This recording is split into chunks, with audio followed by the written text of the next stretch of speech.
දැනුවත් කිරීම සිදු වෙනකොට අපි සියලු දෙනාම එම නිවේදනය පිළිබඳව මාධ්‍ය හරහා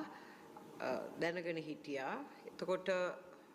කළමනාකරණ මණ්ඩලයේ සියලු දෙනාගේම ඒකමතික තීරණය උනේ ඒ සම්බන්ධයෙන් අවශ්‍ය කටයුතු ඉදිරියට කරගෙන ගිහිල්ලා මේ පක්ෂ දෙකේම ඉන්න කණ්ඩායම එකම පක්ෂයක හිටපු අය හැටියට ඒක රාශී කළ යුතු සමගී සම්පන්නතාවයක් ඇති කිරීම බවයි. ඒ අනුව ගරු නායක රනිල් වික්‍රමසිංහ මැතිතුමා විසින් එක්සත් ජාතික පක්ෂයේ නියෝජ්‍ය නායක රුවන් විජේවර්ධන මැතිතුමාත් ජාතික සංවිධායක සාගර රත්නායක මැතිතුමාත්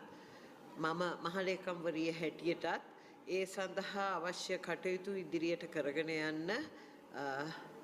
කමිටුවක් හැටියට පත් කරලා